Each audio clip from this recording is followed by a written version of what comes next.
Коалицијата за локалните избори, предводена од СДСМ, во Кочани одржа предизборна трибина на која беа представени кандидатот за градоначалник Игор Христов и кандидатите за советници. Пред почетокот на трибината во салата на Центарот за култура Бели Мугри им беше оддадена едноминутна почит на загинатите во трагичниот пожар на 16 март.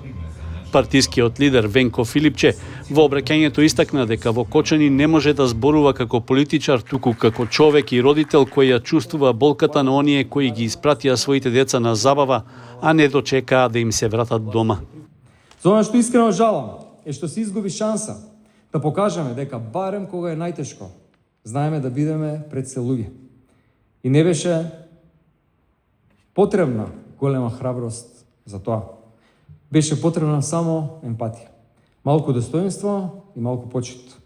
То кога тие вредности недостасуваат кај луѓето што водат државата, се друго паѓа во сенка. Тоа е најголемиот греф, да претвориш трагедијата во алатка за политичка корист.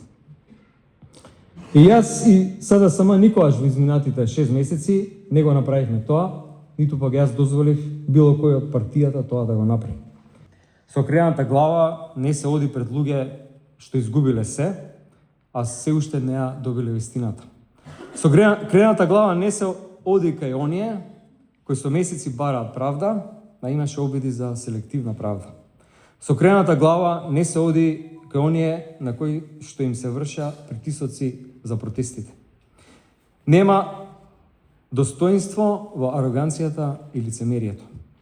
Ја нема да кажам дека сум дошол со крената глава, дојдов како човек кој што е свесен дека политиката и политичките партии 30 години наназад се оние што го градеа овој систем. И никој нема право да се амнестира. Наназад не можеме да ги смениме работите, можеме да извлечеме поуки и да го смениме системот. Да ја смениме иднината. Пред присутните партиски членови и поддржувачи се обрати кандидатот за градоначалник на Кочани, кој нагласи дека последните 4 години градот живее во тешка сенка на корупција, на неспособност и на неправда. Градот, што отсекош бил символ на трудот, честноста и солидарноста, го водеа оние кои имаа само една цел – општинскиот буџет за лични цели. Го запустија најчистиот град во Македонија. Сменија 6 директори на комуналното предпријатие.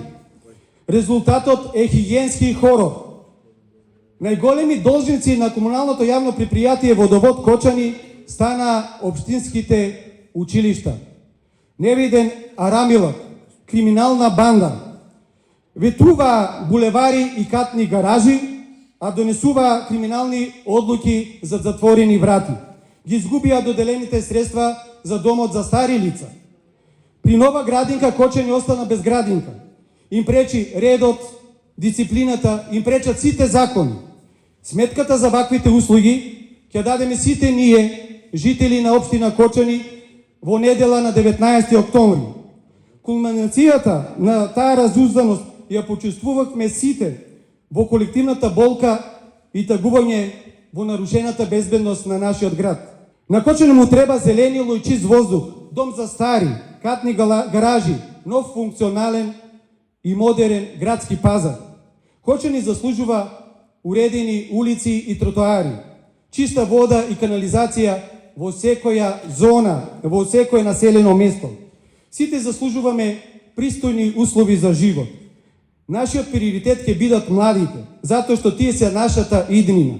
Ќе создадеме услови за локален развој, за мали бизниси, дигитални вештини и можности кои што ги врзат младите да седат овде во својот дом.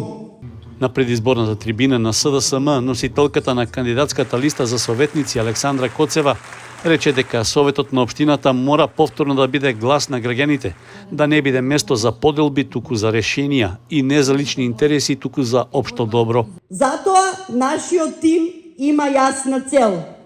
Кочани да закрепне и да оздрави, да се ослободиме од корупцијата и од криминалот. Општината да ја направиме поуредна, поздрава, почиста и побезбедна за секој наш жител. Наша задача е да создадеме поголема можност за младите. Работа, култура, спорт. но и да обезбедиме достоинствен живот за возрастните. Ке работиме за подобра инфраструктура, за улици без дупки и за мала со осветлување. Трибината заврши со повикот граѓаните да покажат дека Кочани има луѓе што не се плашат од вистината, дека градот има сила да се исправи и повторно да живее.